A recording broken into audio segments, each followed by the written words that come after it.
Welcome to Spiritual United Power, literally language of the heart, speaker gathering. Today we have a special. We've invited Jamie L and John E. So Jamie L is based in London and John E is from Rotterdam. And they're going to be talking on the freedom from within. Jamie got free within jail and found the 12-step program within there, and John found it afterwards. So you guys have 30 minutes each, and I'll give it to Jamie. Take it away, my dear. Okay, brilliant. Hello everyone, I'm Jamie. I'm an addict. I'm very grateful to be here on this meeting.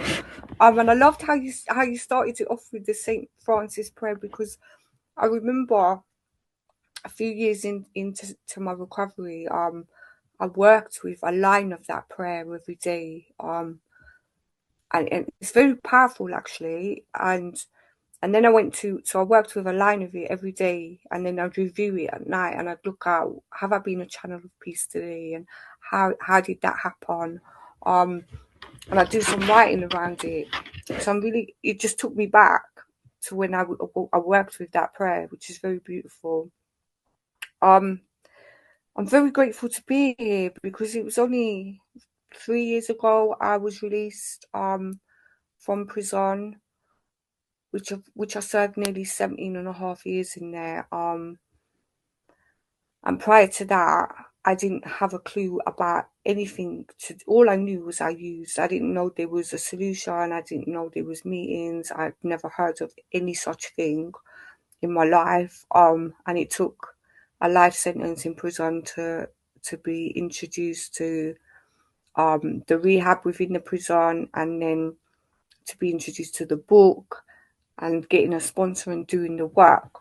But I'll just go back a little bit. So for me, I grew into Irish Catholic family, and a big family, but I was taken from the family when I was 2 years of age due to physical abuse, and I was put through the care system.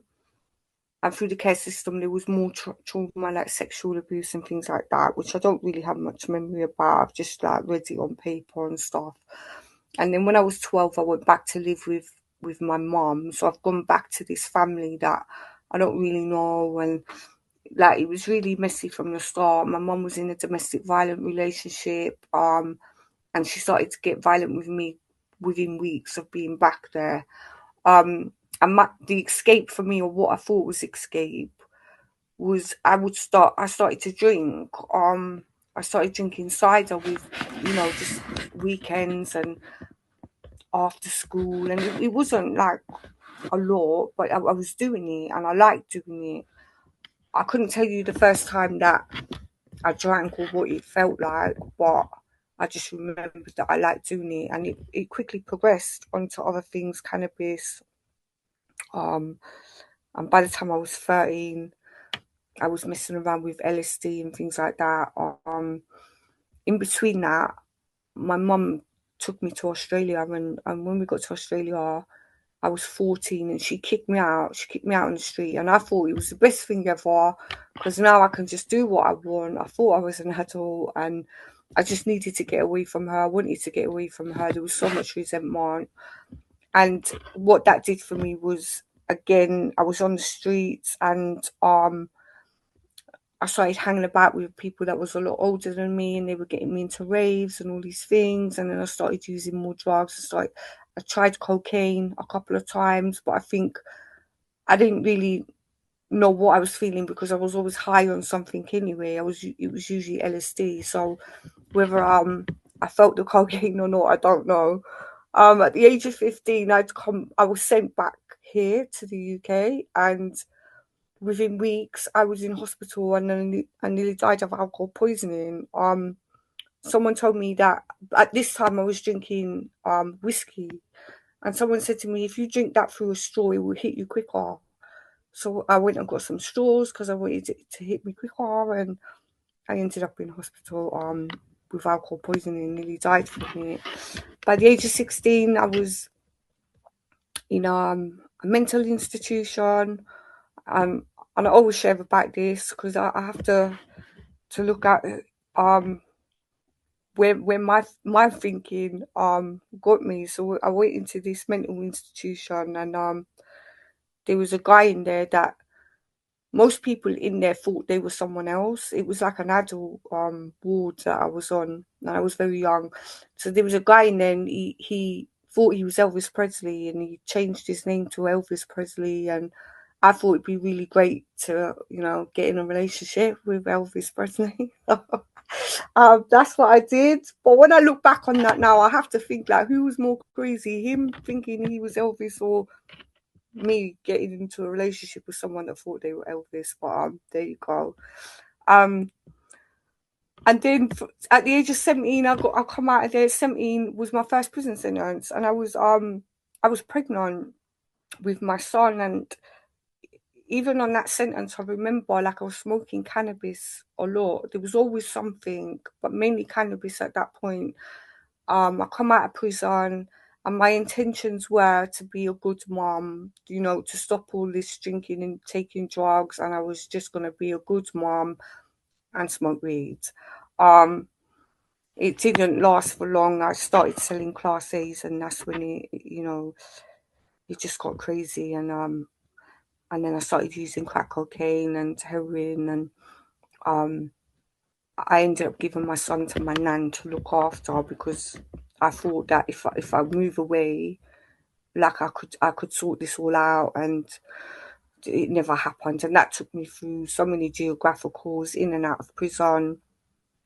I went to a detox clinic where I paid some money to go in there, and they give you an injection and put you to sleep. It's for 5 days. I managed to get into a relationship while I was in this detox, and I don't know how that happened, because I was asleep for 3 of it. And I come out of there, and I went straight and used. So I didn't know that I was powerless over this thing. I didn't know any of this stuff. And then in 2005, sadly, I ended up getting into an argument with a drug dealer, and I took his life, and I got, quite rightly, I got a life sentence in prison. And for the first 3 years of that sentence, I was still using. Like, I was still so detached, even from the fact that what I'd done and all this stuff that that I'd put people through my using. I was still so detached from it. I never thought anything about it, and it wasn't actually until 5 years later that everything started to to hit me, and I'd get emotional about it. And so for me, I just remember that the worst days were the days that I didn't have anything to use.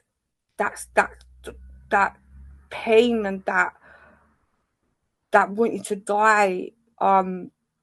It was awful. I couldn't use, and I couldn't not use, and I just didn't know where to go with this. The prison that I was in at the time, every time I went to see a drug worker, I was high, and I'd say I'm high, and they wouldn't. In the end, they wouldn't work with me. And then someone told me about the 12-step program in another prison, so I put my name down for this 12-step program, and I went there. And there was a girl on there that had finished the fight, because it only went to 5 steps, and she'd finished. And she was someone that I knew from my childhood, and we used to use together. And that's what I think. If she wasn't there at the time, I just would have thought everyone's lying, you're all using, and my head would have told me all this stuff. But this was someone that I knew, and I knew there was something very different. So something was going on this program. So I went through this treatment the best way that I could, and it's all watered down, these treatment centres, but it definitely served a purpose for me. It 100% served a purpose for me. I just didn't have a clue about anything. I didn't know. They'd ask me how I feel, and I just didn't know what they meant. And they gave me a sheet with faces on there, with feelings next to it, and I'd carry it around, and I'd pull it out, and I said, this is how I feel, because I just didn't have a clue. I didn't have a clue about anything. I do all this writing about consequences, but I didn't see them as consequences. So I was very detached. And anyway, I did the best that I could, and I come from then, and then I relapsed. and I said, I need to go back on that program because something worked on there, and I did get 6 months clean, and I'd never got a day clean before that, unless I had, like, when I was locked up in police stations and things like this. So I went back on there and I did the whole thing again. And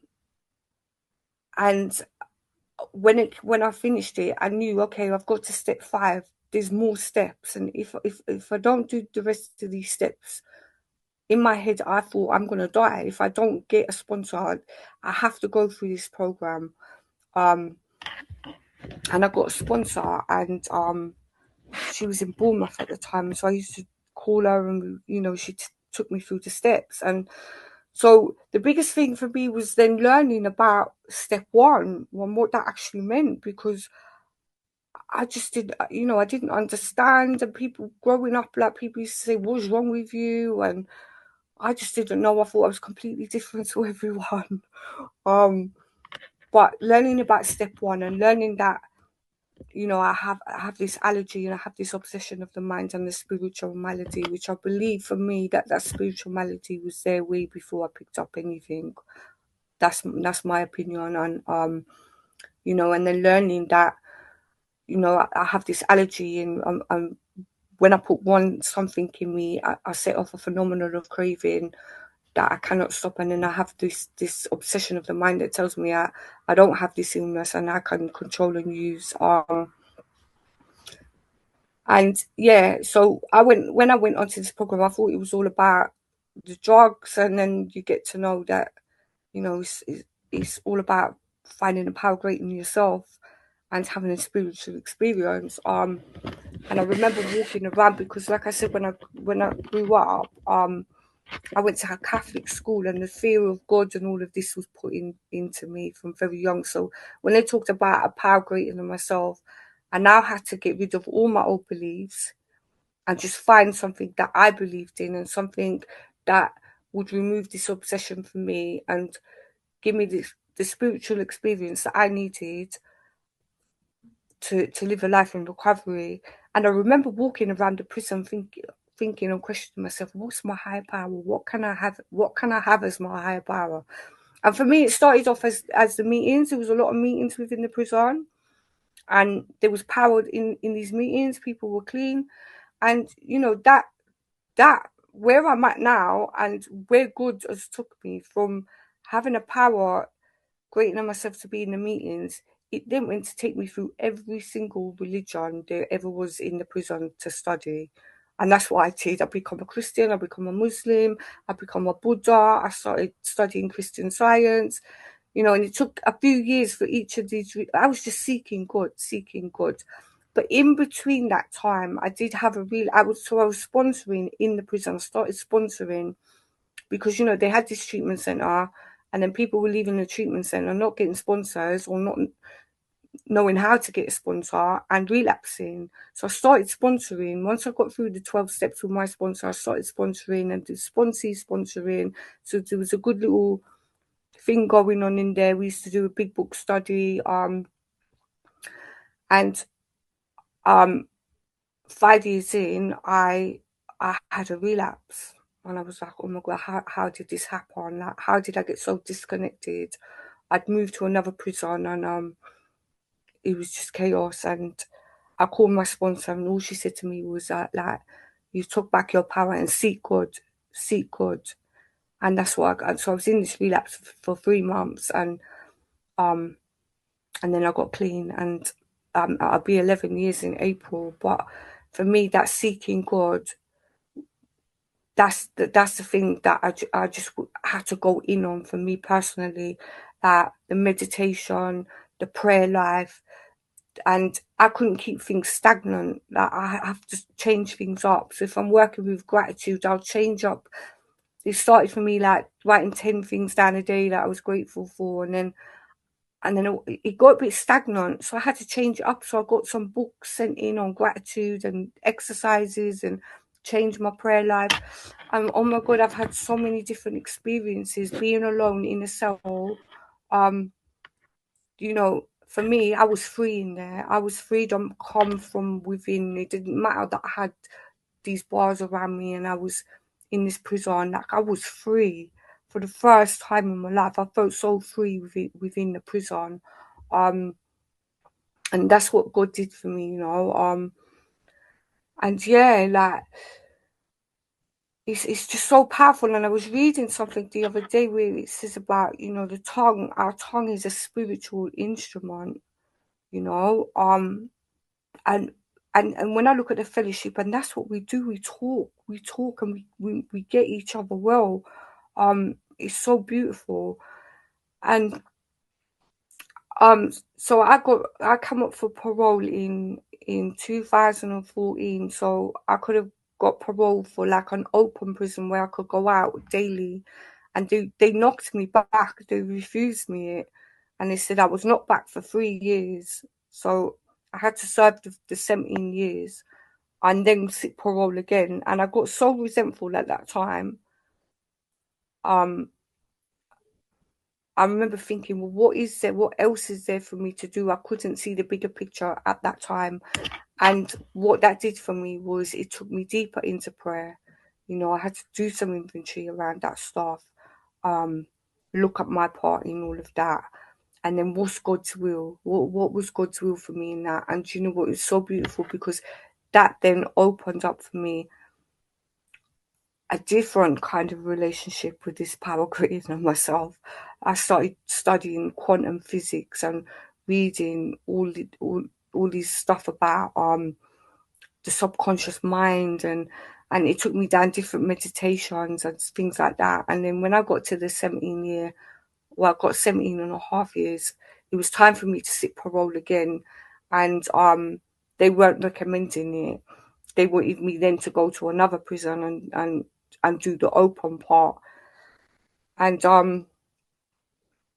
in my head, I just knew I was going to get released. And I wanted to come to a recovery housing, and that's where I am right now, sat in a recovery housing in my room, which I'm so grateful for. I got someone to print me off a picture of this house, and I stuck it up on my wall.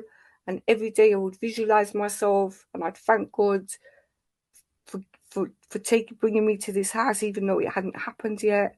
And when I sat parole, they granted it, and they let me come here, and I've been here since then. I go to meetings. I've been to oh, what's that country called? I was going to say Belgium, Bosnia. Bosnia was my first flight out of this country since being out, and it was to a pilgrimage, which was very beautiful.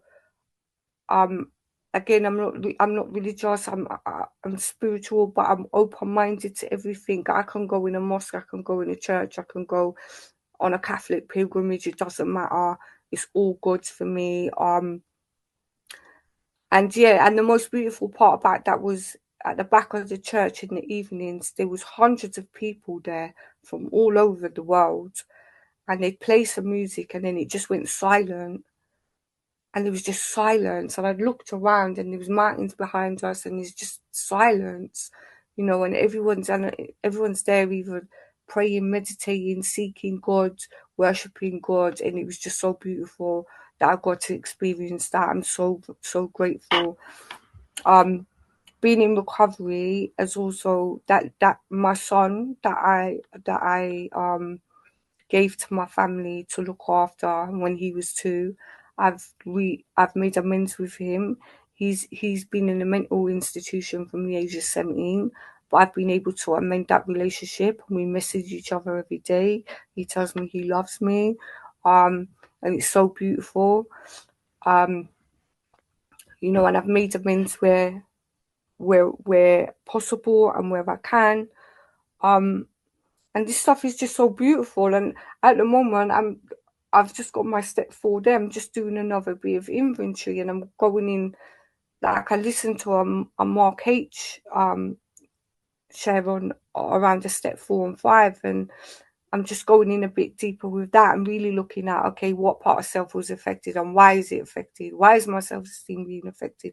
Why is my pocketbook? And I'm going in with that stuff. So I'm changing it up, going a bit deeper. And you know what? I'm just so grateful. That's all I can say is I'm just so grateful for the fellowship and for the steps and what it's done for me. And you know, every morning I wake up and I do my step 11. You know, I go into prayer and I go into meditation. I'm always saying Thy will be done as many times as I need to throughout the day. Pause when agitated.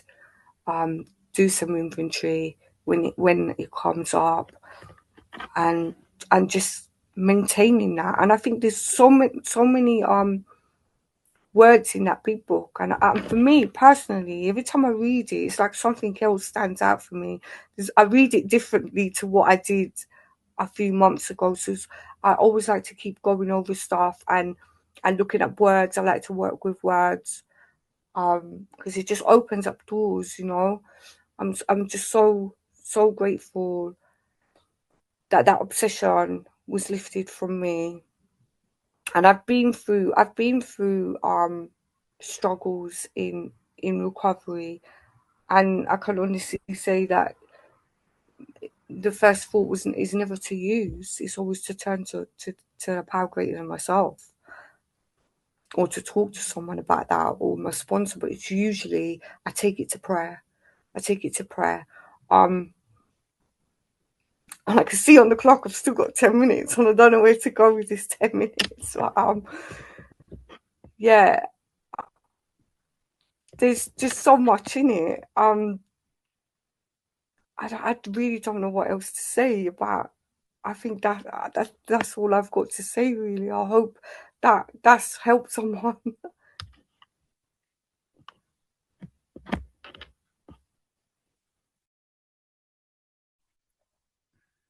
There you come, brother.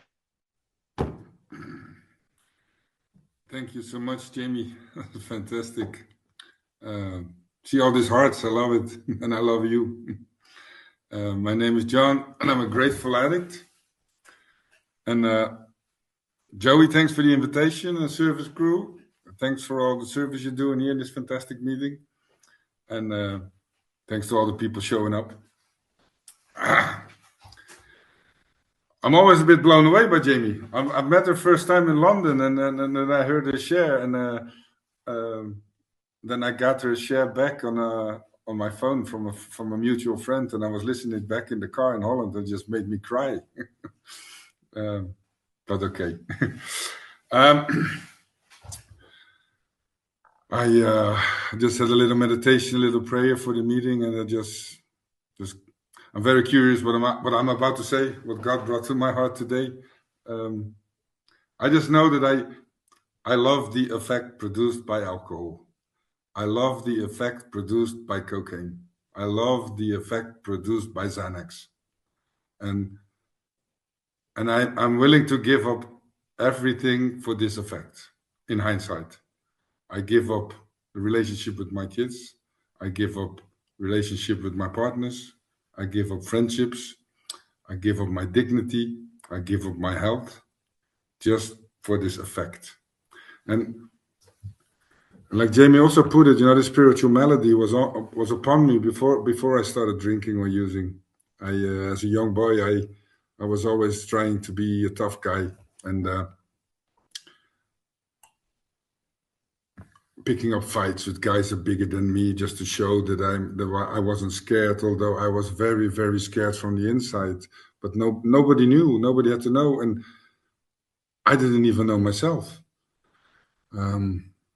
But being so scared, you know, I was always looking under my bed if there was nobody there. I wet my bed until I was 13. I had panic attacks, I know now, when I was a child. I always had trouble breathing, and they took me to the hospital and checked my lungs to see if I had asthma, but I didn't have any asthma. I was just so scared. And when I was 13, I started drinking.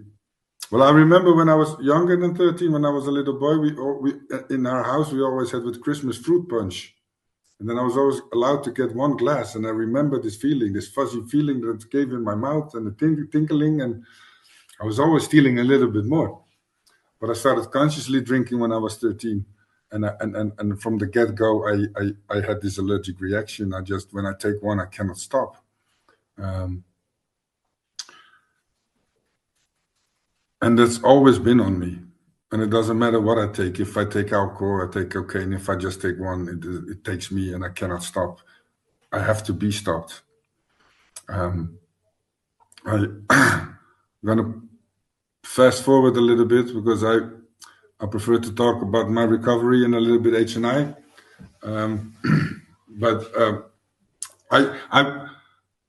I started with ruining lives at a very young age. You know, when I was 19 or 20, I already had my first divorce. I already had a kid, and I had a son. And when I made my amends to my first ex-wife, she told me that I really ruined her life. We were only 2.5 years together, but I really ruined her life. I was cheating. I verbally abused her, even one time physically, and I didn't want to do that, you know, all these things. And then there comes the guilt and the shame, and the guilt and the shame goes away if I drink. After this divorce, my father also died. And I just couldn't handle these emotions of a divorce and my father dying. And I was sitting in a 1-studio apartment. And I just, all my dreams were gone, you know, all the hopes and dreams that I had. I was going to make it in the world. I was going to be, an entrepreneur and I was going to have a family. And I was sitting home alone, just drinking and drinking my days away. And then I met a guy who I now think was my first sponsor in life, not in the fellowship, but he had something that I wanted to have. You know, he had money, he had prestige, he had silk shirts, he had silk socks, and he had a lot of women. And if he went to a bar, he could give everybody drinks, and he was very flashy. And I thought, I want what you have. So I needed to do what he did. And he taught me all the ropes of being a criminal. And I'm not going to go too deep in my criminality, but the first thing I did was an armed robbery, and I got a lot of money out of that. And this money, made me feel good inside. And if you cannot relate to being a criminal, you know, I didn't become a criminal because of alcohol, but I became a criminal because of my alcoholism, because I need validation from the outside and I don't feel good inside. And when I have money, I have prestige, and people like me, and I get to have beautiful women. And if people look at me, they think, hey, Johnny is so good, and blah, blah, blah, blah, blah. But my second crime, I wasn't a very good criminal, I think, because I got busted the second time. And luckily, in Holland, the sentences were not that hard. They gave me 2 years and had to do 1.5. And first time in prison, I was 21. I was very young, and I just, the beginning was tough, you know. I was scared in prison. But I'm a very good actor. I'm like a chameleon. So I adjust to prison life. And then I become, as I was walking this road in the criminal path, you know, I became tougher and tougher and tougher. And I'm not saying this because I'm proud of it, you know, not far from it, but it's just my journey. Sometimes I swam with the sharks. Usually I bite, and sometimes I got bitten.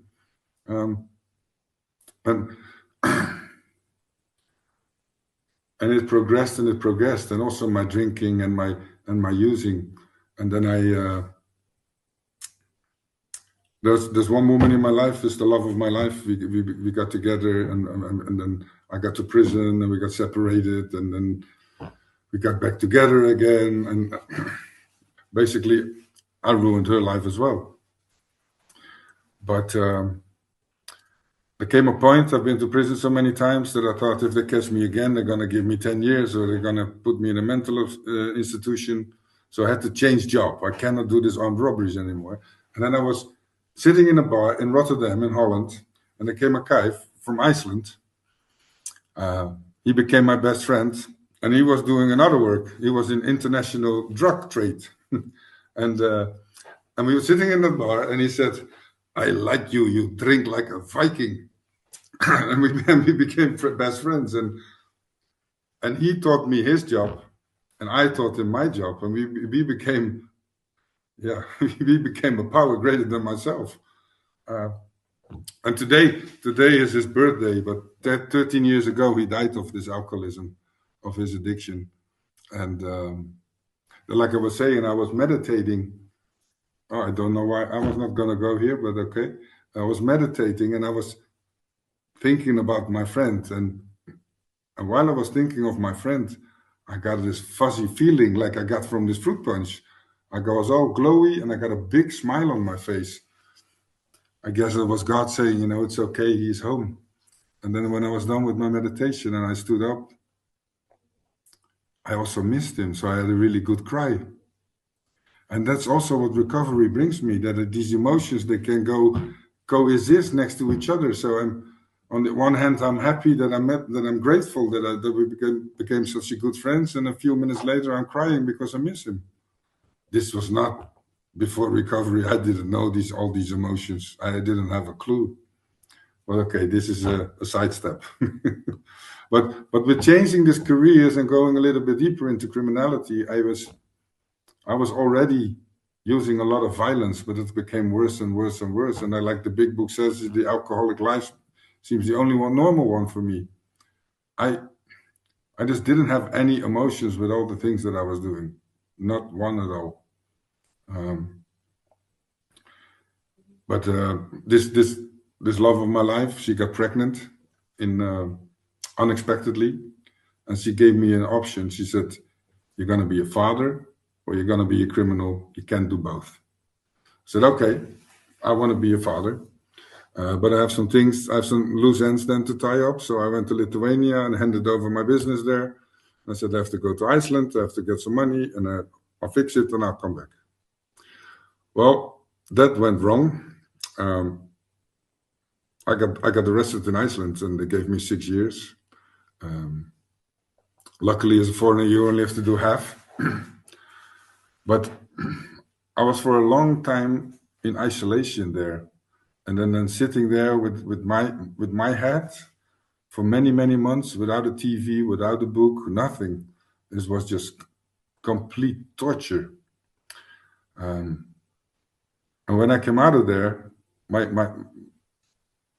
partner, she was so depressed because of the situation. My son was born, and she was really depressed of all the things she went through. And I just kept saying, "Yeah, but what about me? For me, it's not a walk in the park." I was just thinking about me. I'm so fucking selfish. But luckily, this amends process has been working very well. I made amends to the love of my life, and we're very okay now. Maybe I'll tell you a little bit more after that. But when I came from prison in the last time, it was 2009. In total, I'd done 9.5 years inside. So I know a little bit how it is to be inside. I wanted to have a normal life, but I really didn't know how, because I just never took responsibility for my life. I now had a family. I had a son. I had a bonus daughter. I had a wife, and now I needed a job. But I got 2 left hands. I have no idea what to do. I'm a pretty good chef, but being a chef is maybe not the best job for an alcoholic addict. And then on hindsight, you know, at that time I was thinking that I was very lucky to meet some people in certain times, certain places. But I ended up being a social worker. And in Holland, you have to have some papers called VOG, that you are a good boy, then you can do this work. But I managed I was allowed to work without this paper for the first 2 years. Then I got to have this paper and I didn't get it. I even took it to court, but they didn't want to give this paper to me. They said it's a little bit too early. But I was going to go to any lengths to get it. So I did some other works, and after a year, I tried again, and then they gave me the permit, so I was allowed to work. But still, you know, I was lying, I was cheating, because I didn't know how to live this family life. I just didn't have a clue. So me and my partner was separated, and I was home alone again, and it goes again. I was sliding downhill again. And to fast forward in the last week of my drinking and using, I lost everything that I cared for. My son was not allowed to see me anymore. I lost my job that I worked so hard for. My oldest son, I didn't have any contact with him for the last 18 months. And I had a new partner. She said, I will support you as a friend, but not as a partner. But still, I couldn't stop. But luckily, my ex-wife, she sent an ambulance to me. The ambulance sent me to the hospital. It was June 2020. It was a hot summer. It was the 4th time that year that I had to go to hospital. I was done. I was done. And in this hospital, I had this moment of clarity. Like, what the hell am I doing? You know, I ruined everything. They gave me some medicine to slow my heart down, to calm my nerves down, and I went home. They said, you're okay, but I was far from okay. 20 June 2020, the first day I didn't take anything. I had a delirium. And the whole day I thought delirium tremens. The whole day I thought I was going to die, but I didn't. God had other plans for me. And now I get to celebrate this, the worst day of my life. I get to celebrate it every year, and I get a beautiful coin. But I didn't know what to do. You know, I went to a 12-step clinic. I didn't want to go to the 12-step clinic because my friend, my Icelandic friend who died, he sometimes went to AA, and he was always talking about God. And I think, whoa, you do your God thing, and I'll drink for the two of us. So I didn't want to go to a 12-step clinic, but thank God I ended up there. And they were lovely people, you know, they helped me a lot. But the most important thing they did for me was introduce me to you.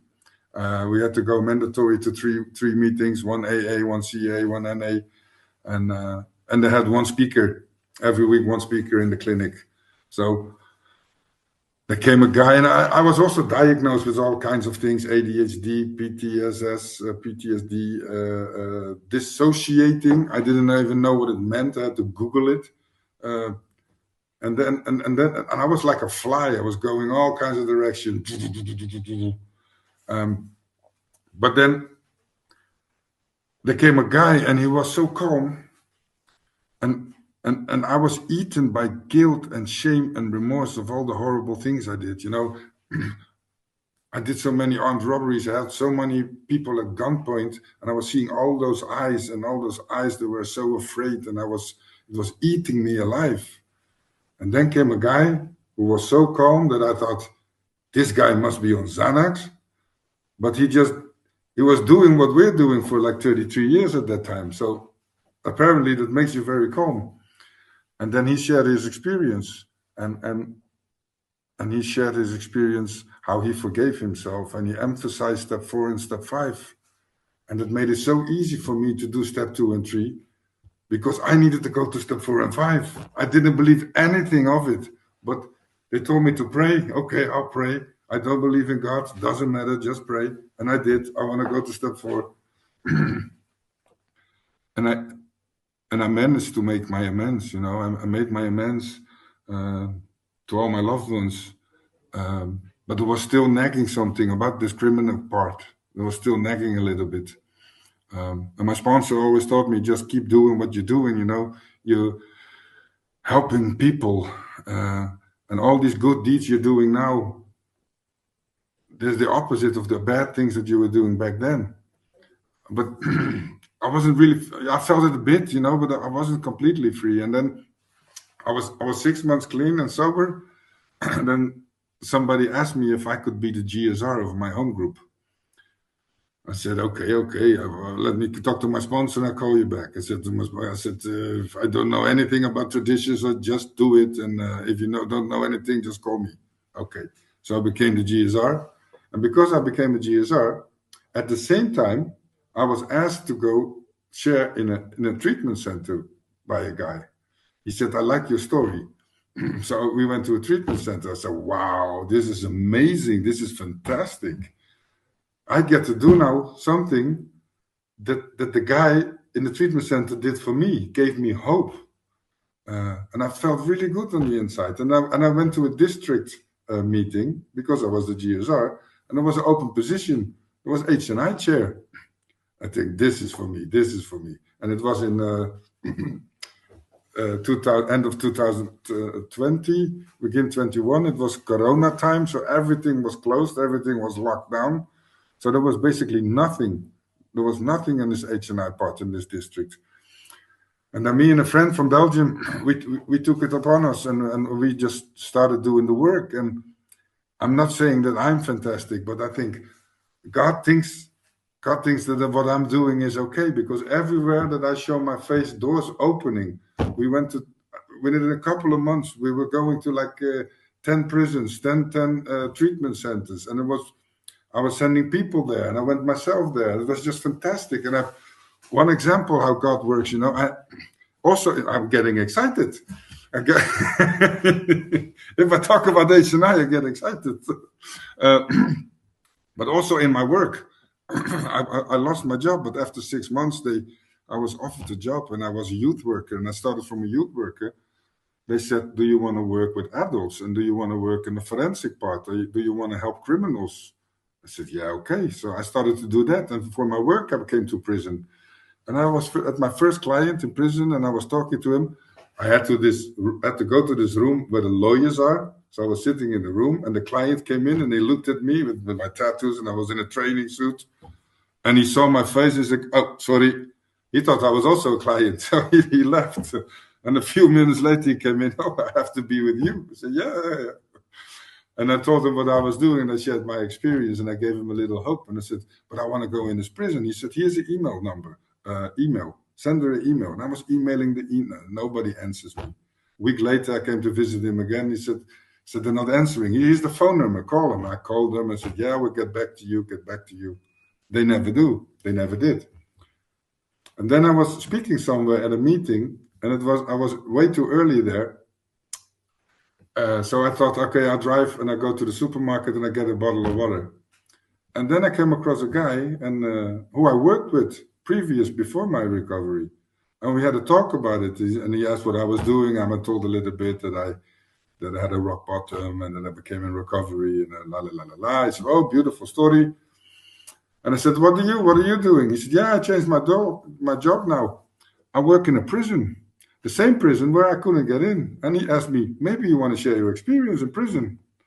And now we're in that prison as well, you know. And this is just, God has a funny way of getting us in everywhere. And I did this job for 2 years. It was a 2-year commitment, but I did it 2.5 because I liked it so much. And then my home group changed. My home group was in another district, and there was H&I open, and exactly the same happened. There was like 2-3 things, and I started there, and business was booming, and it was growing and growing and growing. And after my 2 years commitment, I think he's in the meeting now as well. He took over, and it even more exploding. And now I don't have an H&I position. It doesn't feel right, but I heard on area the position is open. So I want to go to the next area meeting, and I'll take H&I upon me, because I really, really love the service. And for everybody who's going to treatment centers and prison to share your experience, I love you for it. I really love you for it.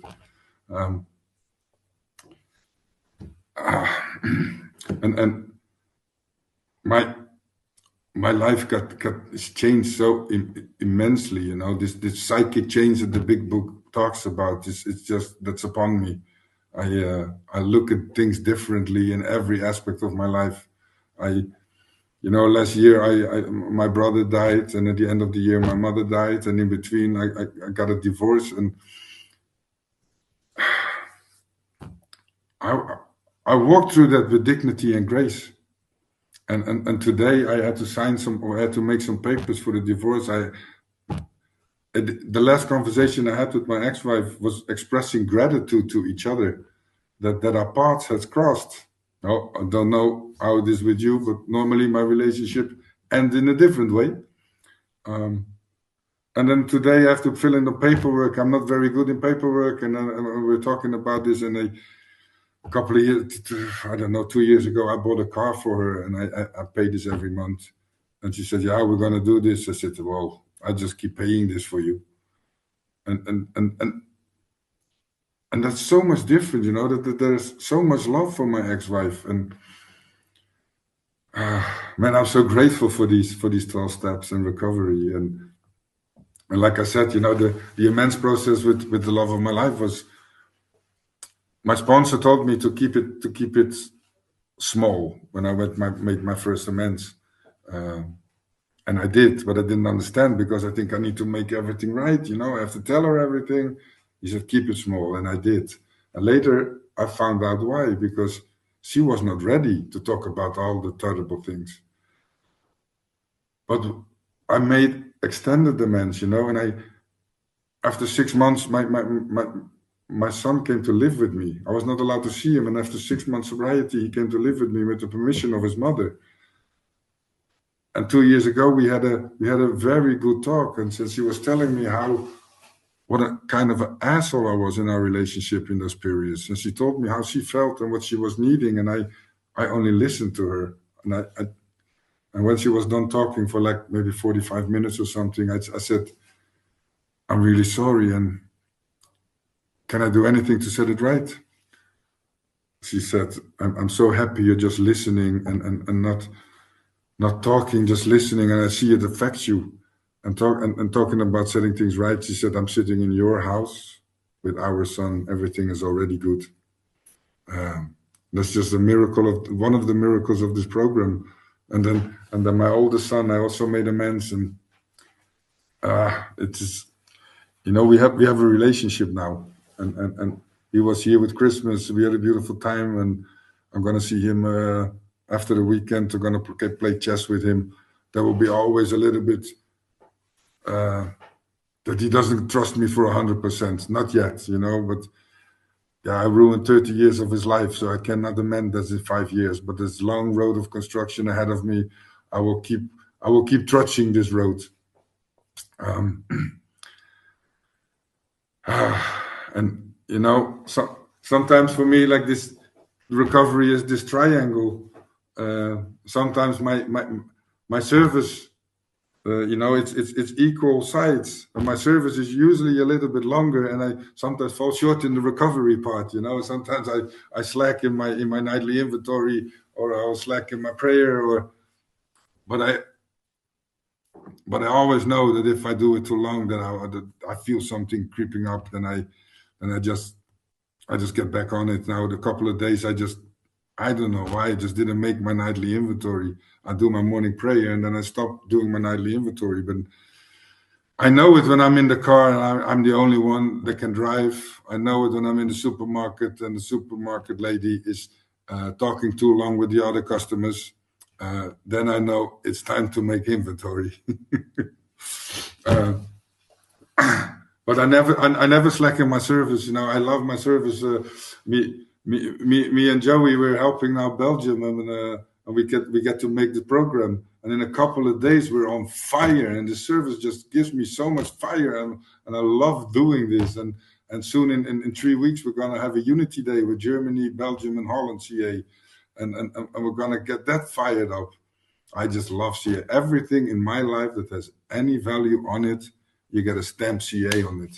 So if CA ever asks me or AA asks me, I will fucking show up.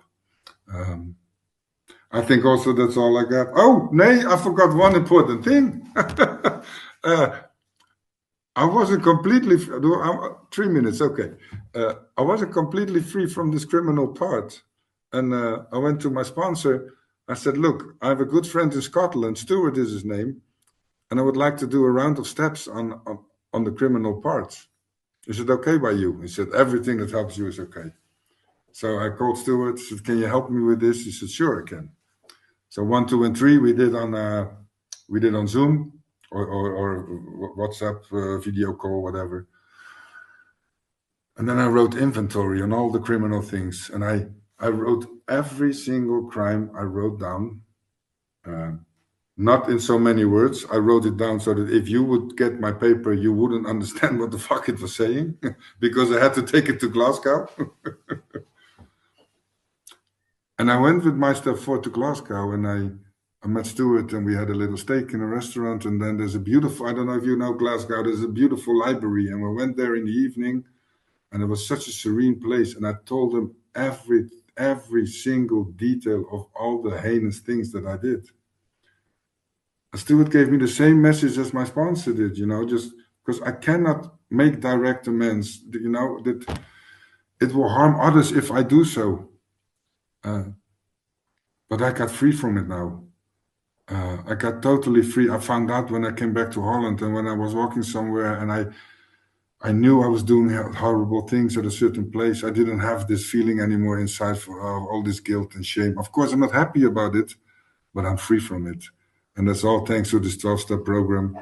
And if nobody told you today they love you, I love you, and there's nothing you can do about it. Thank you.